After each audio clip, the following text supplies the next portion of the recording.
Olá, viajantes, eu sou o Matheus Jacques e sejam bem-vindos ao primeiro episódio do podcast Jornada, o mercado na ponta do lápis. Para quem não sabe, esse conteúdo tem como objetivo ensinar você que está indeciso no que fazer da vida sobre novas perspectivas de mercado e fazer com que você se identifique com novas carreiras e descubra algo que realmente ame fazer. E para esse primeiro episódio, chamamos aqui o Diego Piovesan, que é doutor em design pela UFSC, professor e pesquisador nos cursos de design e comunicação na Faculdade SATIC, consultor estratégico e criativo da Metodology e atuando atualmente na construção de ferramentas criativas para inovação e gestão de marcas. Tudo bem, Diego? Tudo bem, tudo bem. É um prazer estar aqui conversando contigo. E para esse primeiro episódio, pessoal, nós vamos falar aqui, como vocês devem ter visto aí no título, sobre design, a carreira de designer. Vamos ver como é que funciona e por isso que eu chamei um especialista na área para conversar comigo sobre isso aí. Vamos lá. E Diego, para começar, a gente queria saber um pouquinho sobre ti, de onde é que surgiu esse interesse pela área, pelo design, pela comunicação em si. Eu sou da época, eu acho que é interessante falar aqui para o público, eu tenho 36 anos, enquanto estamos gravando esse episódio, né, vai que a pessoa escuta daqui 2, 3 anos, mas agora em 2020 eu tenho 36 anos e desde muito pequeno, já com os meus 8, 9, eu sempre gostei de desenhar. E o desenho sempre fez parte da minha vida, lá por volta dos 13, 14 anos, assistindo muito Dragon Ball e Cavaleiro do Zodíaco e outros desenhos, eu fazia, digamos, não cópias, mas fazia as minhas versões dos personagens. E uma das coisas que me, talvez, deu a iluminação para a área que eu queria atuar foi muito um curso técnico que eu fiz na época, o curso de desenho industrial, na escola que eu estudei, né? Então, isso me abriu muito a cabeça para o que era a área, porque a gente teve ali uma base de várias profissões que trabalhavam com a relação mais, digamos, não diria artística, mas uma relação onde o desenho poderia ser inserido. Já que eu queria trabalhar com desenho em alguma forma, assim. Eu não me tornei ilustrador profissional, o desenho nunca foi uma, digamos, única fonte, mas eu consegui, ao longo da minha carreira, colocá-lo enquanto uma matéria-prima para minha profissão. E daí eu fiz um curso técnico de desenho industrial, quando eu estava no segundo ano e no terceiro ano, e ali eu conheci algumas categorias, algumas áreas interessantes. Eu percebi que eu não queria fazer arquitetura, eu percebi que a parte de projetos mecânicos não era uma das coisas que eu gostava muito, então ir para engenharia não era um caminho, e daí eu estava na grande dúvida se eu fazia publicidade ou fazer design, porque a gente tinha visto no próprio curso técnico características tanto da parte comunicacional, essa relação, características da parte comunicacional do design e do design de produto e o gráfico, e também a parte de comunicação da publicidade. Só que eu sou de Criciúma, né? Eu moro em Criciúma, e na nossa região, na época, a gente está falando de 2001, há 19 anos atrás, a gente não tinha nenhum curso de design na região. E o mais próximo era um curso em Florianópolis. E era muito difícil ir para Florianópolis. Era, assim, praticamente impossível nas minhas condições e nas condições que eu vivia, me mudar para lá. Então, eu acabei optando por fazer publicidade e propaganda em Tubarão, que é uma cidade muito pertinho, ali, que eu conseguia ir todo dia de transporte. E uma das coisas legais é que eu comecei, na saída do curso técnico, já a trabalhar na área. Então, já comecei a trabalhar em agência de publicidade. Então, nesse período, eu mergulhei dentro dessa área, da área da publicidade, só que na publicidade, em agência, eu sempre trabalhei com direção de arte, que é o cargo que se coloca para a parte de criação, né? Se utiliza muito o termo diretor de arte, hoje até um pouco mais híbrido junto com o design gráfico e tal, mas em agência eu fazia desde questões mais publicitárias, como anúncio, a questões mais envolvendo o design como identidade visual, embalagem e tudo isso. Hoje ainda existe essa Esse cargo, essa relação ainda existe? Existe. O que acontece? Em regiões onde o design gráfico ele já é mais forte, porque a gente pode falar que a nossa já é, o designer está muito inserido dentro das agências e ele trabalha muito forte com os redatores, né? Então, na época que eu comecei, se tinha muito a relação da dupla de criação, onde se tinha o diretor de arte e o redator.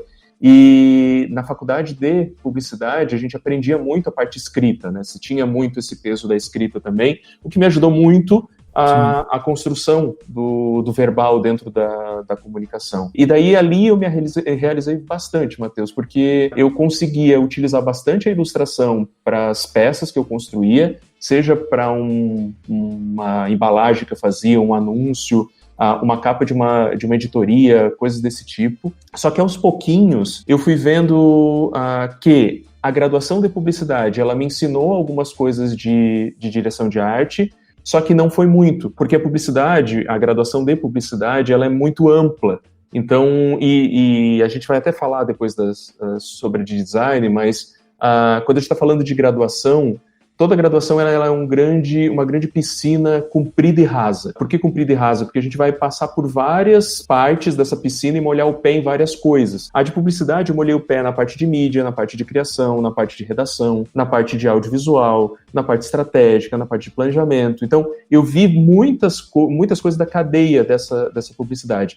Mas o que sempre me chamou a atenção, o que eu queria e já estava trabalhando, era na parte de criação. E daí, quando eu me formei, ficou uma ponta solta, porque eu tive pouquíssimas cadeiras da parte de direção de arte, propriamente dito. Eu tive produção gráfica, eu tive direção de arte, que foi só uma disciplina, eu tive outra de criação. Então, foram poucas que me deram um condicionamento que eu queria enquanto diretor de arte, né, naquele momento. É porque nesse caso a graduação ela entra mais como um showroom daquilo que tu pode encontrar, né, dentro dessa área, enfim. Isso não só para o design, mas para publicidade, jornalismo, até para as próprias engenharias também, né?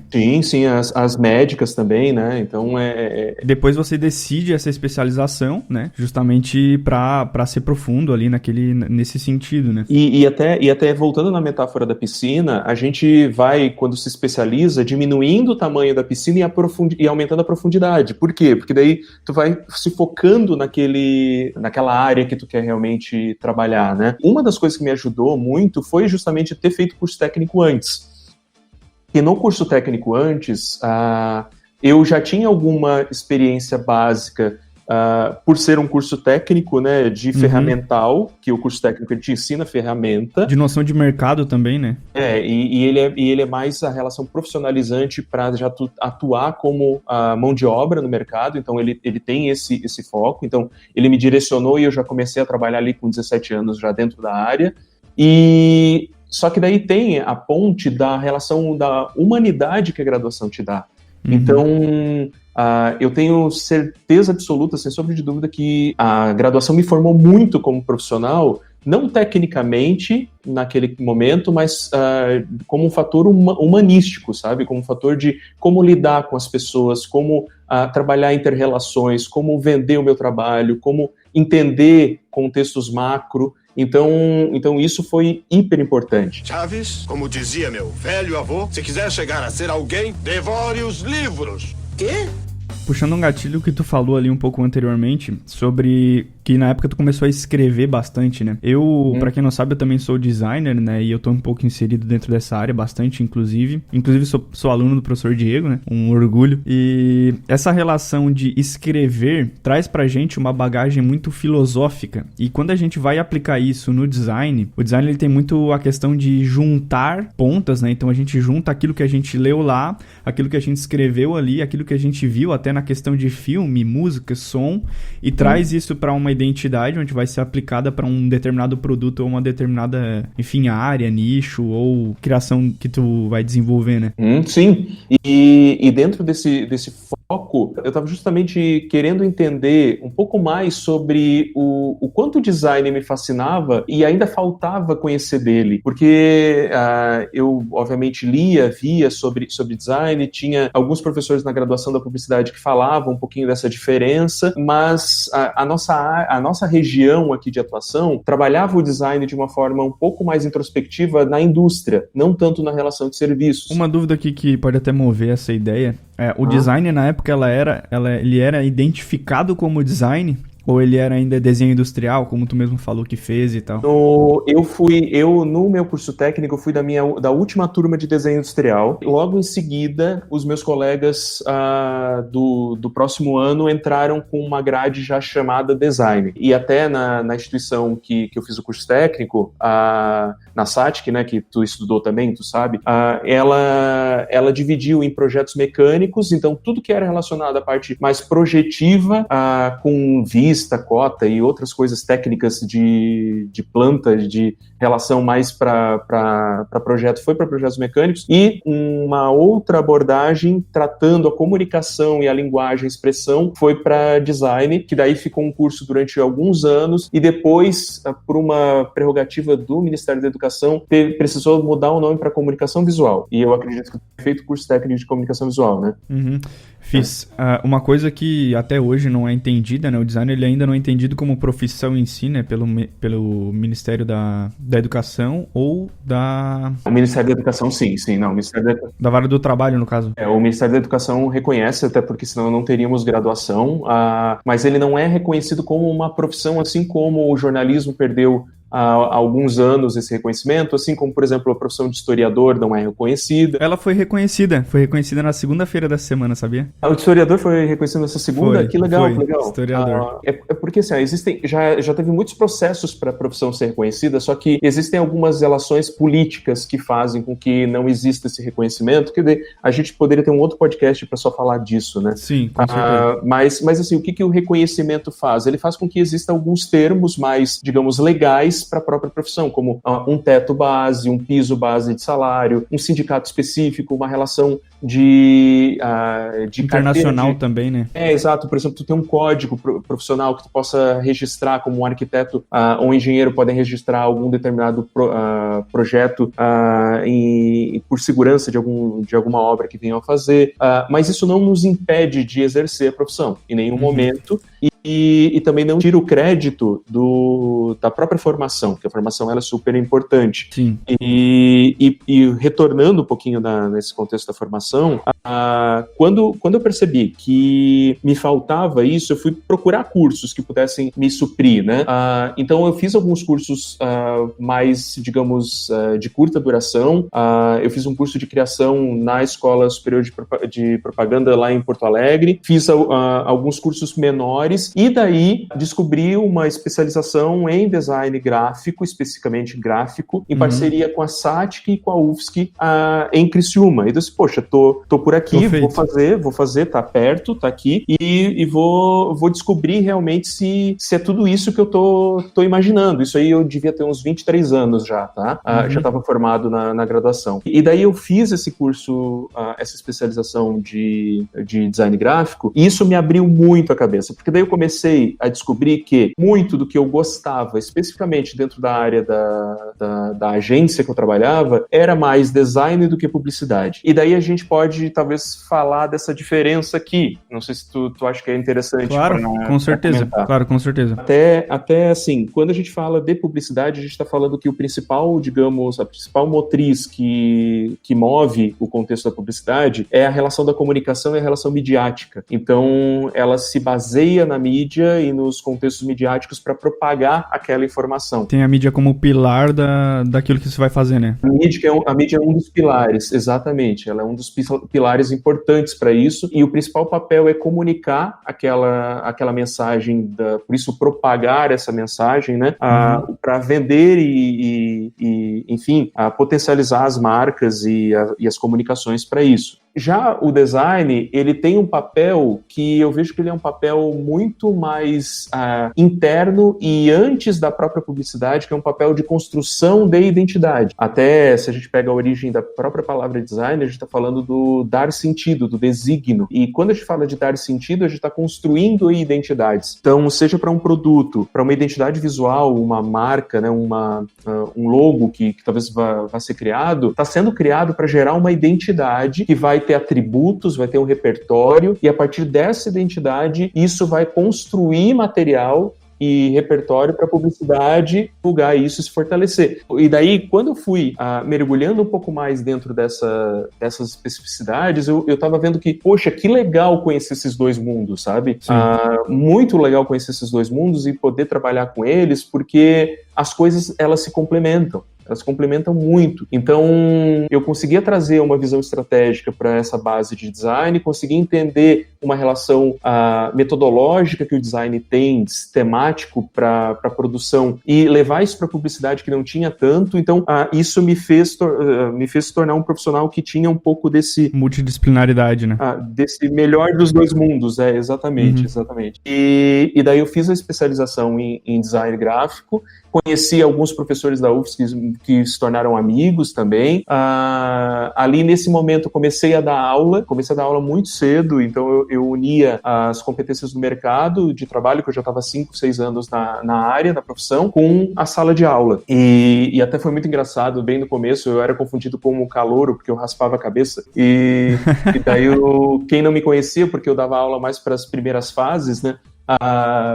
Dizer, calor, ou não sei o que, eu disse, não, você é teu professor daqui a pouco, então me respeita. Mas era muito engraçado, obviamente, dentro do que a gente podia brincar. E daí eu entrei como professor no curso que eu me formei em publicidade, e depois entrei na graduação de design que começou, se eu não me engano, em 2005. Agora eu posso estar falando uma besteira, mas eu acho que 2006.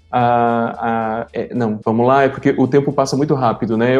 Foi 2007 que começou a graduação ali na SATIC, e daí eu entrei como professor, se eu não me engano, em 2009, e daí com uma disciplina, e daí depois virei coordenador e tal, e a gente pode seguir com isso. Mas a minha relação dessa piscina que começou a se aprofundar, eu mergulhei tão de cabeça dentro da área do design que a especialização foi em design, depois eu fui procurar onde que tinha algum mestrado especificamente, porque como eu já dava aula, eu via que o mestrado ele ia me trazer muito mais sapiência para isso, ele ia me trazer muito mais conhecimento, já que o nosso mercado ele era muito recente na área de design, então eu não ia me aprofundar tanto no mercado. Aqui, no caso. Aqui eu precisava me aprofundar mais na academia. Então, a academia, eu sempre buscava uma academia que me trouxesse uma relação prática e teórica, porque só teórica para mim não bastava, e só prática dentro da academia a gente não ia achar. Então, uma que fosse um pouco mais híbrida nisso. Daí eu encontrei e fiz o mestrado na Universidade Federal do Rio Grande do Sul. A URGS, ela é referência em design, ela tá sempre nos rankings maiores, assim, do Brasil em relação à competência sobre a área. Eu tive professores maravilhosos dentro do mestrado na época. Ele era um mestrado um pouco mais voltado para produto, só que o que me abriu muito a cabeça para a parte metodológica do design. Então, assim, eu sou hiper amigo do meu orientador de mestrado até hoje, assim, a gente troca ideia. Vamos trazer ele aqui um dia também. Podemos, vou na casa dele em Porto Alegre e tal, é uma pessoa muito bacana, o Ayrton Catani, e daí isso me deu muita força dentro da minha própria certeza do que eu queria continuar fazendo, sabe? Defendi o mestrado, disse que ia descansar um pouco, descansei 6 meses e entrei dentro do doutorado, e daí defendi o doutorado em 2017. Não gosta de parar, não? Não, agora eu já dei uma paradinha, agora já consegui parar um pouco mais. E daí defendi o doutorado, como tu comentou, fiz na UFSC, daí na Federal de Florianópolis, revisitei alguns professores que tinham me dado aula lá na especialização. Dentro desse meio todo, coordenei curso, abri e criei um curso, o curso de publicidade ali da SAT, que foi criado, toda a base pedagógica foi criada por mim na época. Coordenei o curso de design durante 6 anos, praticamente, 5 anos e meio, 6 anos. Saí do mercado publicitário, voltei para uma área mais estratégica. Então, assim, cara, eu só tenho orgulho de tudo isso que eu fui construindo, e se tu me perguntar se eu faria tudo de novo, eu acho que eu faria. Porque é muito massa, sabe? Tu olhar para o teu passado e tu ver o quanto cada degrau ele te ajudou a chegar onde tu tá agora, assim. Então... Teu passado não te condena agora, então. Não. Pode ir. Se tu olhar o meu portfólio, vai ter muita peça ruim na época, porque a gente evolui enquanto profissional, né? O cara vai subindo, né? O cara vai subindo, vai subindo, exatamente. Caraca, porra! E olha só, uma das coisas que a gente até pode conversar aqui é que tu falou sobre essa multidisciplinaridade, né? O que é melhor hoje para o mercado, ser um especialista ou ser multidisciplinar? Ai, Matheus, olha, essa é uma pergunta que ela é difícil. Por que eu te digo difícil? Tá falando sério? Ih, rapaz. Putz, cara. Porque vai depender muito da habilidade, não da habilidade, mas do propósito de cada profissional. Então, assim, é importante a gente sempre, quando está montando o nosso planejamento de carreira, ou esse olhar que a gente quer ter enquanto profissional, perceber as nossas habilidades, entender onde que o teu elástico pode puxar mais, né, numa relação de aonde eu posso me forçar mais, o que eu gosto muito de fazer e eu sei que eu vou aprender muito fácil aquilo e onde que eu posso melhorar dentro das minhas deficiências ali, onde que eu posso evoluir. E também sentir as oportunidades de mercado, né? Exatamente. Sentir onde é que tá mais latente, onde é que tá mais precisando, né? É isso aí, concordo contigo, esse é o segundo ponto. Onde que talvez existam oportunidades ali para esse crescimento. Então, por exemplo, se o jovem que está ouvindo a gente aqui está entrando dentro de uma empresa, que a empresa te favorece, possibilita que tu conheça todas as áreas, seja na parte da publicidade, do design, ou até de outra área, porque a gente vai ter ouvintes de várias áreas aqui, nesse primeiro momento que está com 16, 17, ou às vezes a jovem aprendiz que está com 14 anos, né, e está ouvindo o podcast também, vai e aprende todas as áreas. Sente um pouquinho de cada uma, né? Sente um pouco de cada uma, porque assim como uma graduação essa piscina rasa, nesse primeiro momento... O mercado também vai ser. O mercado precisa ser para esse jovem, porque daí tu vai perceber que, ok, estrategicamente para mim e percebendo para mim, e daí eu vou falar agora como Diego, é muito mais útil enquanto profissão, enquanto área de atuação, eu ser multidisciplinar do que eu ser hiper especialista. Tanto que eu gosto de um ditado que eu falo que não é legal ficar girando em torno do próprio rabo. Eu não quis fazer, por exemplo, o meu doutorado na própria URGS. Eu quis fazer o doutorado na UFSC para ver pensamentos diferentes, professores diferentes, propostas diferentes, para não ficar sempre dentro da mesma corrente de pensamento, né? Exato, da mesma bolha. Então, se vocês têm essa possibilidade de furar essas bolhas e aprender com outras pessoas, digamos, outros profissionais, ter visões e comportamentos diferentes, façam isso, porque é muito cômodo pra gente dizer o seguinte, eu sou profissional da área X, eu sou hiper especialista nisso, eu faço muito bem isso. E algumas profissões, algumas áreas vão te solicitar. Eu vou dar um exemplo. Digamos que a pessoa quer ser ilustradora profissional. A pessoa ela vai ser especialista em ilustração. Só que aonde que ela se torna multidisciplinar aqui? Um especialista em ilustração, ele também precisa ser multidisciplinar em técnicas que ele vai estar abordando e trabalhando. Então, assim, se eu trabalho com ilustração, é importante para que, enquanto profissional, eu entenda outras formas de construção dessa ilustração e, além disso, eu preciso saber como vender essa minha ilustração. Legal, com certeza. Essa experiência de mercado, ela vai fundamentar aquilo que tu vai fazer também, né? Então, assim, não tem como hoje, nesses tempos atuais, a gente falar que a pessoa ela vai ser uma única, especialista em uma única coisa. Ela precisa, pelo menos, ter alguns conhecimentos. É como se a gente fizesse um grande gráfico onde tu diz, eu sou 70% isso, 20% isso e 10% isso. Só que nesse gráfico, tu também pode ser 50, 50, 40, 30 e pode extrapolar os 100%. Porque não tem ninguém que te diga que não, tu vai seguir essa... É claro, às vezes pode ter um pai, uma mãe, ou alguém que vai dizer, né, tu vai seguir essa profissão pro resto da tua vida. Às vezes a graduação, ela vai ser um ponto de partida, mas talvez tu vai fazer uma outra graduação, talvez tu vai fazer uma especialização, talvez tu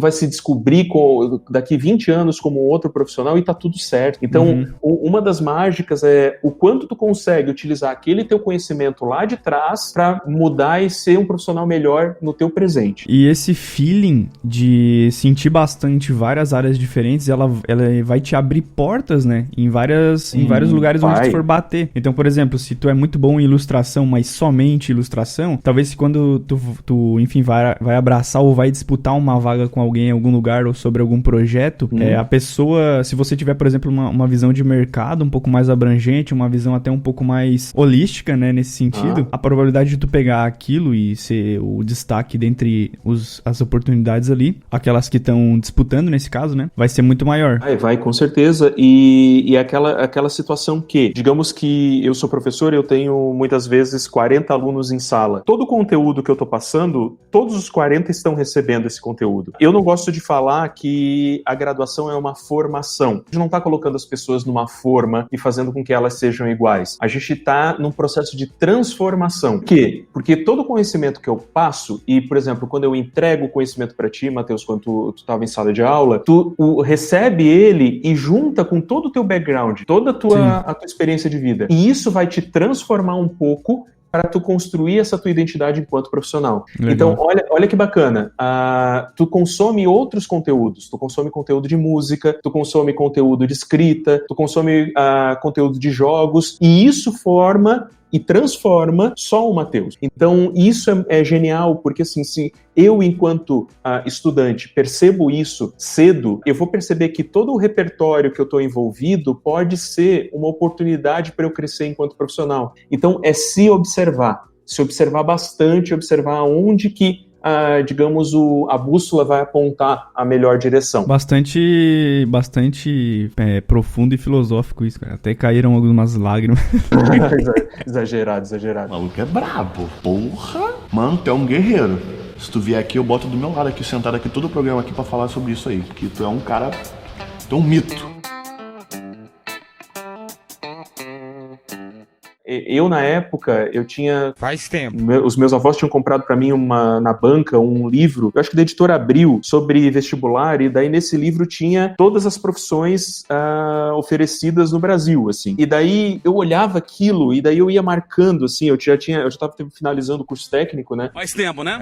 Marquei arquitetura, tinha marcado até as áreas mais da saúde, tinha marcado psicologia, que era uma área que me interessava, tinha marcado design em alguns caminhos, e daí eu li um pouquinho daqueles resumos e via, poxa, essa profissão faz isso, pô, que legal essa profissão. Daí, por exemplo, teve um período de férias que o meu pai estava construindo a casa dele lá junto com a minha madrasta, e daí ele assim, Diego, tu não quer passar uns 3 dias no escritório da arquiteta nossa que fez o projeto? Eu disse assim, não quero, imagina, eu tô de férias, vou fazer isso. Claro, e daí eu passei 3 dias nesse escritório e eu disse, não é isso que eu quero fazer. É sobre essa oportunidade que a gente tava conversando ali, né? É excelente saber disso, porque se tu estás ali na guerra já... No campo de batalha, No campo de batalha, tu percebe que, opa, não, peraí, aqui eu consigo. Não, isso aqui não vai ser tão prazeroso, tão interessante. Mas, claro, uma coisa que a gente tem que deixar claro aqui, tá, Matheus? Nem tudo são flores, tá? Eu vou escolher agora design porque eu amo. Tudo vai dar certo. Não, a gente vai aprender muito com tombo, a gente vai aprender muito com erro. Toda a área vai ter dificuldade, toda. A pessoa faz geologia para falar com pedra, vai ter dificuldade de falar com pedra. Vai ter dificuldade em toda a área. E entenda que a dificuldade e o erro é um trampolim para o crescimento enquanto profissão. Fazem parte, né, dessa solidificação. Faz parte do processo, e isso vai fazer esse profissional se desenvolver, né? E fazendo até uma analogia ali com aquela revistinha que tu pegou ali para observar as áreas, trazendo isso para dentro do design agora, pegando as matérias, aquilo que se tem de design hoje, aquilo até que tá se estudando sobre para ter no futuro, né? O que dentro dessa área te traz mais, te brilha mais os olhos, a parte estratégica, a parte criativa, hoje, nesse momento? Nesse momento atual mesmo, é a parte mais estratégica. Eu já passei por, digamos, etapas e fases, digamos, a primeira e segunda temporada do Diego no design, ela era mais para a parte do gráfico, e depois o Diego migrou para uma parte educacional, e agora o Diego está dentro de uma base mais estratégica. Mas... O trailer da terceira agora é estratégica. Não, eu já tô numa 6ª temporada, já a 7ª. Mas eu acho que por exemplo, ter coordenado um curso de design durante esses quase 6 anos, estar como professor nesses 11 anos já dentro de uma graduação de design, ter feito mestrado, doutorado dentro da área, o que me chamou mais atenção e que eu sinto falta hoje dentro dos processos aqui é uma base mais estratégica e uma base mais metodológica, porque o design ele ainda é muito confundido com uma relação estética, e isso é porque... É assim que ele foi aplicado por muito tempo também. Assim como ele foi aplicado, ele foi muito difundido pela publicidade como um grande adjetivo. Então, por exemplo, a publicidade automotiva sempre tratou esse carro tem design. Quando tu fala que esse carro tem design, tu tá dizendo que ele é o quê? Então ele foi bem projetado. Mas todos os carros têm design, porque todos os carros são Foram um projeto. projetados. E se a gente for traduzir do inglês, a palavra é projeto, design igual a projeto, mesmo que a raiz seja a construção de significado, né? Então, a gente precisa entender o design como um substantivo. E quando a gente fala que o design é substantivo, a gente entende ele de uma forma um pouco mais ampla para essa construção da identidade. Eu gosto muito da base estratégica do design porque ela ajuda na construção desse DNA, dessa identidade, que o repertório vai ser traduzido pelo gráfico, pela construção gráfica que eu vou utilizar com cores, com formas, com tipografia. Então, eu tenho amigos que são altamente especialistas na base tipográfica. Tenho colegas que são muito mais da parte de projeto, de produto. E eu gosto muito do que está no backstage, do que não aparece abaixo do iceberg ali, daquilo que constrói caminhos para o design gerar a identidade que vai ser percebida assim, pelo usuário. Raindrops are falling on my head. Ô Diego, e trazendo sobre essa ideia de multidisciplinaridade, essa relação de ter várias áreas ao mesmo tempo ligadas, observar outros mundos também faz com que a gente saia do que a gente chama de bloqueio criativo, né? Isso, inclusive, é uma das dúvidas que a gente tem aqui para responder. Uma das coisas, né, que acontece muito no design é o que a gente chama de bloqueio criativo. É o cara tá olhando ali pra tela e não sai nada, sabe? Não flui nada. Tu acha que essa relação multidisciplinar traz pra gente uma saída, uma porta de saída pra esse bloqueio?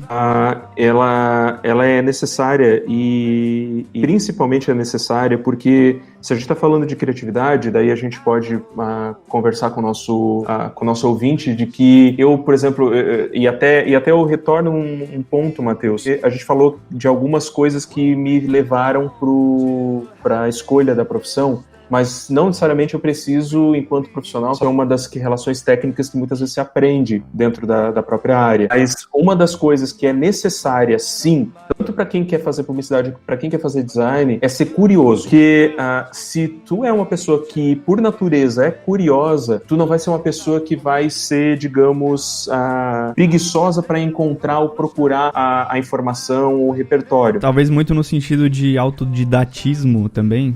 Pode ser também em buscar coisas, mas ser curioso para se questionar sobre as coisas também, tá? E não querer tudo mastigado, porque as melhores coisas não vêm mastigadas. A gente tem que fazer. E uma das coisas legais é o seguinte, é achar, perceber que a curiosidade é uma das principais fontes que vão me gerar a criatividade. Eu preciso ser muito curioso, porque daí eu vou nutrir esse meu repertório, e com um repertório maior, eu consigo ligar os pontos para ser criativo. Uma das coisas que eu ainda faço hoje, sempre fiz, para toda e qualquer criação que eu vou começar, é começar no papel. Não começo direto no computador, porque para mim o computador, ele limita. A tela que está ali, todas as ferramentas que estão ali, elas me limitam os caminhos que eu posso gerar. Então eu utilizo algumas ferramentas criativas, isso vai me dar alguns gatilhos, alguns começos, e depois eu vou para um segundo estágio, daí eu entro numa parte mais de software, mas sempre eu resolvo inicialmente os RAFs e coisas no papel. Isso é importante porque o limite que o papel e a caneta têm com a tua mão, ele é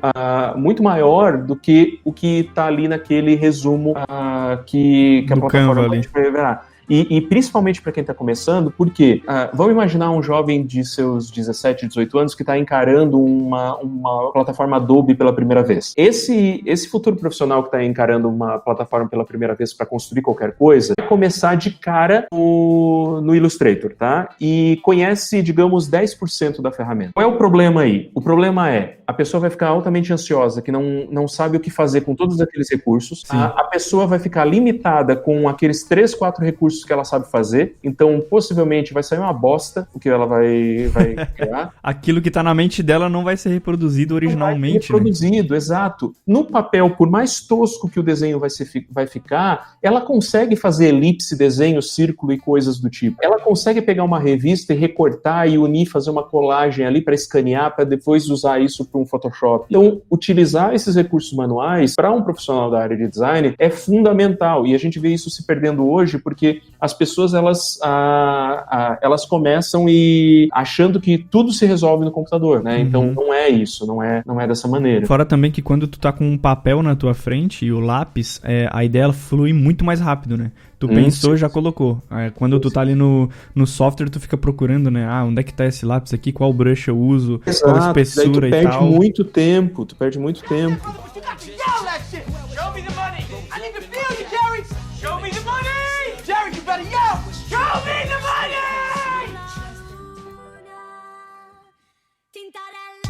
Ô Diego, então agora falando um pouquinho mais, entrando no mundo, né, no submundo dos mercados aqui, será que existe, como é que funciona, né, essa dificuldade, será que tem dificuldade para encontrar emprego? E tu acha também que as ideias de freela, né, fazer freela, para quem não sabe, freela é trabalhos à parte nesse caso, né, tu acha que isso, ele é fundamental no início ou até pro restante da carreira, pra gente auxiliar, né, nessa rentabilidade, naquilo que a gente vai ganhar, até também não só na renda, mas também na ideia de pegar outras, enfim, fazer freela para uma construtora, fazer freela para uma empresa de borracha, sabe? Coisas assim que não tem absolutamente nada a ver com design, mas na sua essência ela vai trazer muita carga de experiência pra gente.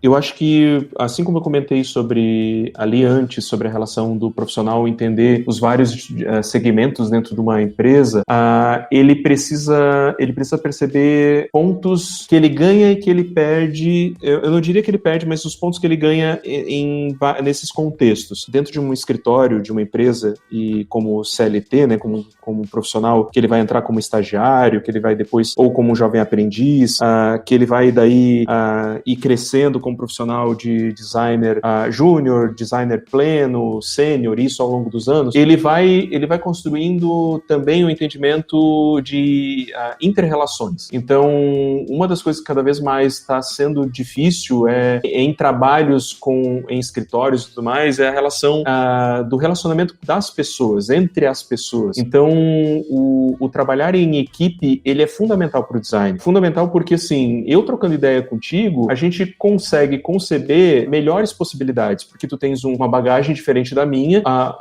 as tuas críticas auxiliam nas minhas ideias, as minhas críticas auxiliam nas tuas ideias, e isso fortalece o nosso convívio. É o que a gente chama de função com stakeholder, né?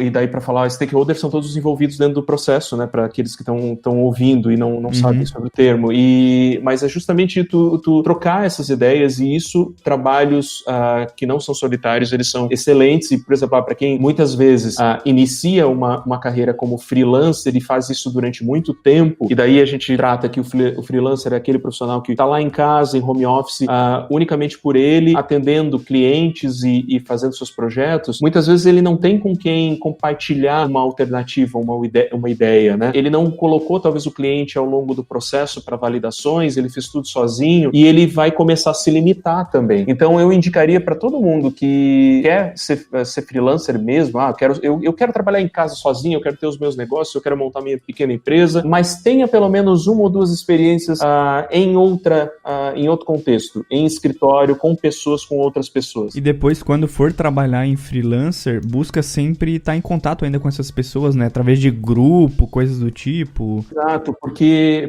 assim, tem 3 coisas que fazem um bom profissional e que eu vejo que elas são fundamentais, tá? A dedicação pelo que está fazendo, o networking, que é justamente essa rede de contatos, porque a rede de contato, ela te amplia muito, ela te gera possibilidade, ela te cria novas necessidades, ela te abre caminhos. Então, a dedicação, fazendo o que tu gosta bem feito, a rede de contatos e Esse é o mais difícil, esse terceiro, que é a paixão pelo que tu faz. Por que eu digo difícil? Porque isso é muito uma motivação intrínseca. Se tu não tem ela, tenta descobrir aonde que isso acontece, né? Se isso acontece junto com um monte de gente, se isso acontece sozinho. Isso não é uma coisa que tu vai descobrir assim que tu ganha o diploma da faculdade, ou antes, ou durante. Pode ser, cada um vai ter o seu momento para se descobrir apaixonado pelo que tá fazendo. Então, assim, retornando um pouquinho na tua pergunta, sem sombra de dúvida vejo que o profissional ele tem que se sentir confortável e desconfortável. Por que desconfortável? Porque isso vai tirar ele da zona de conforto e fazer com que ele evolua. Mas confortável em saber que ele está amadurecendo e crescendo. Então, legal. Se nesse primeiro momento, molhe o pé em várias coisas. Entende o mercado como uma grande piscina que tu precisa aprender e conhecer. Para daí, daqui 3 anos, 4 anos, perceber que, não é bem isso. É isso mesmo. E nada te impossibilita de, talvez, aos pouquinhos, ir pegando algum tipo de projeto, né? Então, tem aquela tia que está precisando fazer uma identidade, tem aquele primo que quer fazer, uma estampa para a banda dele. Faz, sabe? Faz de graça, vai para aprender, se aventura, porque eu acho que uma das coisas mais legais nesse período, que é o período que a gente está se descobrindo enquanto profissional, é a experimentação. Nesse momento que a maioria tá na casa dos pais, tem aquela quantidade de boleto para pagar e tem essa possibilidade de experimentação, tem que experimentar, tem que testar, tem que errar muito, e dentro desse erro, aprende, sabe? Ô Diego, uma coisa que eu até fazia há muito tempo atrás, até serve como recomendação pro pessoal, mais ou menos quando eu entrei no mercado, há uns 5 anos atrás, mais ou menos, quando eu decidi ganhar dinheiro com isso, de fato, eu tinha alguns colegas que faziam cerveja artesanal, e aí eles não tinham rótulo, não tinha nada, vendia assim com etiqueta branca em cima, escrito com caneta Bic ali, Pilsen 600ml, isso, sabe? E aí eu vi essa galera produzindo isso e eu falei assim, cara, vou fazer um trabalho pra eles, nem que seja de graça, sabe? Eu não fiz de graça, mas eu fiz num preço assim, tipo assim, banana, sabe? Compra, não paga nenhuma bala. Hoje em dia não paga bala mesmo, cara. E na época, eu fiz esse trabalho pra eles e eles curtiram tanto, cara, que foi incrível isso, ó. Eu mandei pra ele aprovou numa sexta-feira, mais ou menos. Aí ele, de certo, pegou o meu contato, mandou num grupo de cervejeiro que ele tinha lá. Na outra semana, cara, tinha 8, 9 rótulos pra fazer, sabe? E assim, o quanto tu aprendeu fazendo isso, sabe? Nossa, com certeza.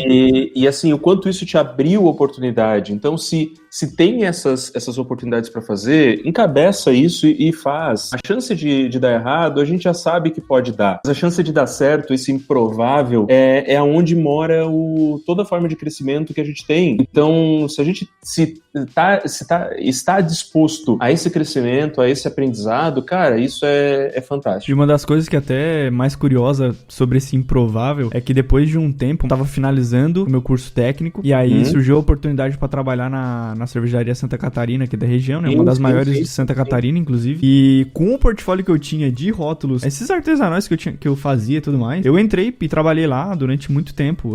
E essa parte legal, sabe? Esse reconhecimento de tu ver assim, cara, valeu a pena eu ter feito isso, sabe? De graça lá. E, continuei ganhando dinheiro aqui, daqui pra frente, me solidifiquei numa empresa e dali pra frente fui, enfim, montando a carreira, né? A escada da vida, basicamente.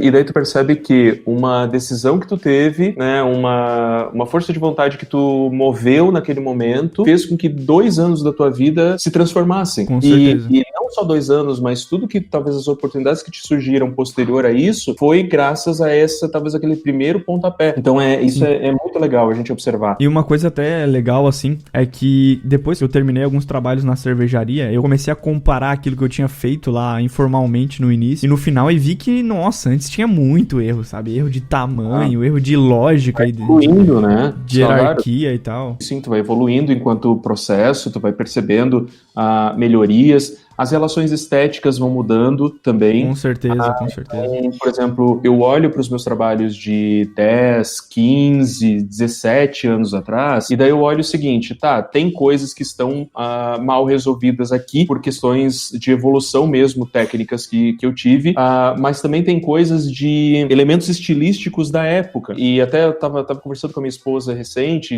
a gente passou por uma empresa que ainda utiliza um símbolo gráfico que eu tinha criado, e daí a época de 2003, 2005 era uma época que se utilizava muito elipse. Se usava mais elipse para fazer marcas e outras coisas do tipo. Então aquilo era uma tendência naquela época. Os clientes pediam para ter talvez isso e tal, e a gente acaba estando dentro desse momento estilístico. Então é legal também perceber, né? A gente teve há 5, 6 anos atrás um movimento que hoje a parte mais do design digital está utilizando, que é a relação dos flats, né? Tudo é flat agora. Tudo é flat. Então é tudo, quando a gente tá falando minimal. flat, a gente tá falando mínimo, exatamente. Sem efeito, sem nada. Então totalmente limpo, só uma cor, só uma fonte, e aquilo muito minimalista. Então isso também é relação tendência, que daqui a pouco, daqui a 5 anos, a gente vai olhar e diz, poxa, mas não faz mais sentido, eu acho que agora é tal coisa, né? Então esse perceber eu acho que é muito legal também, e faz parte do nosso processo, né? Teve a época do degradê também, né? Todo mundo queria degradê em tudo. Maravilhoso. Exatamente. Ano que vem eu quero estar na praia, vendendo minha arte, das coisas que a natureza dá pra gente. Ô Diego, e olha só, pra quem tá pensando em fazer design aí, pra quem tá ouvindo a gente, que tipo de áreas, né, que o mercado e as próprias universidades estão ofertando pra gente estudar, pra gente se aprofundar? A gente, dentro do sistema educacional, tem duas formações, né? A gente tem os cursos de tecnológicos, tecnólogos, e os cursos de bacharelado em design. Na nossa região aqui, quem tá ouvindo em Criciúma, mas o sul de Santa Catarina, tem tecnólogos em moda, design de moda, mas tem graduações de design pleno, mais focado para produto e mais focado para gráfico, em 2 instituições de ensino aqui. E a gente tem uma variação dentro do nosso segmento daí de atuação Brasil mesmo, que vai ter o design gráfico, o design digital e o design de jogos. Se eu não me engano, são essas que são as graduações principais. Muitos vão para a parte de jogos, de design de jogos, porque gostam, né, tanto dessa área, mas precisam entender que dentro da área de design de jogos precisa entender de matemática, de programação também. A graduação de design de jogos, ela trabalha 50% da parte de programação, 50% da parte de criação. O design de moda, que vai trabalhar muito com a relação têxtil, então existe esse caminho, a área que antigamente era o estilismo, design e estilo que se tinha, e hoje se fala muito sobre a relação do design de moda. Se trabalha e tem graduações excelentes no mercado sobre isso. O Senai é uma das áreas das empresas que tem graduações ótimas nisso, no Brasil inteiro. A gente tem design de produto e design gráfico, que o produto ele vai planejar muito mais o tridimensional, a relação de produtos mais como cadeira, móveis, texturas também, né? Elementos, materiais, exatamente, e o design gráfico que vai trabalhar mais o bidimensional, que não deixa de ser produto, tá? Que não deixa de ser produto, porque eu sempre falo que são produtos gráficos. E essa relação do produto gráfico é produto gráfico digital. Imagina a gente tendo que falar sobre todas essas competências em 4 anos só. Sabe, as coisas ficam rasas. Algumas se especializam mais. Aqui tu estás fazendo, mesmo o nome sendo design, ela está muito mais focada para o design gráfico e digital do que o de produto, no caso. O produto, ele entra, claro, como eu comentei que o design gráfico ele também é produto, mas ele entra como uma plataforma de entendimento sobre a superfície têxtil, a superfície cerâmica e aquilo que tu vai construir enquanto base. Mas assim, se a gente for abrir esse escopo, tem muita possibilidade para esse profissional, mas muita possibilidade mesmo. Então é entender e dizer o seguinte, eu gosto de design é algo que me fascina, eu sou curioso, eu gosto de trabalhar com criatividade, eu tenho alguma predisposição para desenho, para fotografia ou para essa parte gráfica, daí se abre esse caminho, mas eu vou pro digital, eu vou pro produto, eu vou pro gráfico, eu vou pra moda, eu vou para jogos, o que me fascina mais, né? Então,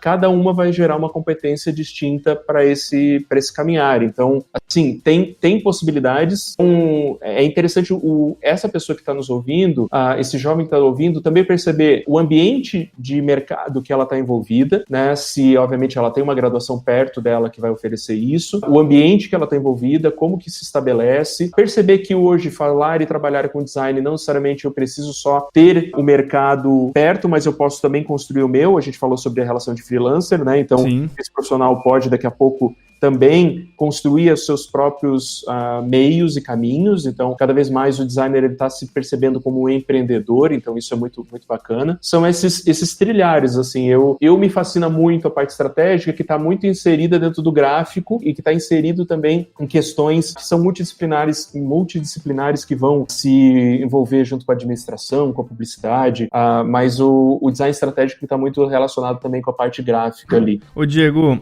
uma coisa que tu que tu não falou, mas que eu acho que também pode ser um grande braço aí pro pessoal estudar, que é justamente a relação acadêmica, a relação de pesquisa de design, né? Sim. A gente tem não só a relação de história, né, como estudando história da arte, coisas do tipo, mas a parte, quando a gente vai aplicar alguma arte ou coisa do tipo na relação de mercado, a gente precisa muito de bases que vêm da academia, né? Então, tem muita gente que pesquisa método, constrói métodos, até... No caso é isso, né?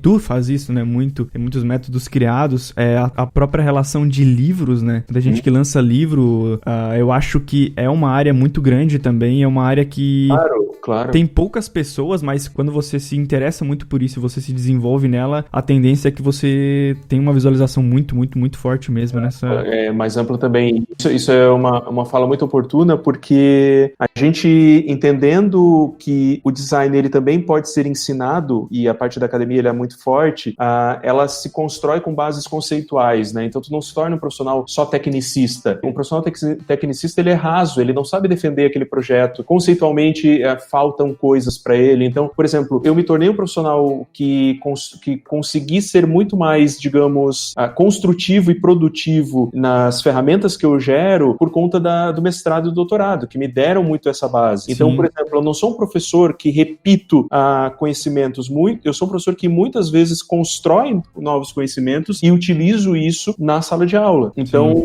eu só fui conseguir construir isso e me fortalecer nesse caminho por conta da academia. Então, essa segurança, essa base de repertório, sim, com certeza, e para aqueles que querem dar aula dentro desses segmentos, a gente tem inúmeras instituições também para isso. Eu acho que eu me despertei como professor muito cedo, e hoje, para mim, a profissão de professor, ela é, digamos, a minha primeira profissão, e assim, fico muito feliz em poder formar profissionais e jovens que hoje estão fazendo diferença no mercado. A gente olha para trás desses 11 anos que eu comecei a dar aula lá no curso de design, e para hoje, o quanto o nosso mercado está muito mais amadurecido, muito mais forte profissionalmente dentro dessa categoria por conta dos nossos ex-alunos, sabe? Então, com certeza. Cara, isso é fantástico de se observar. E é gratificante também, né? Nossa, total. Melhor pagamento. Bom, Diego, queria te agradecer aqui pela participação. Acho que todo mundo que tá ouvindo a gente conseguiu absorver muito conteúdo sobre a área e com certeza ficou muito mais claro, né, o que é o design para eles. Eu espero que sim, né?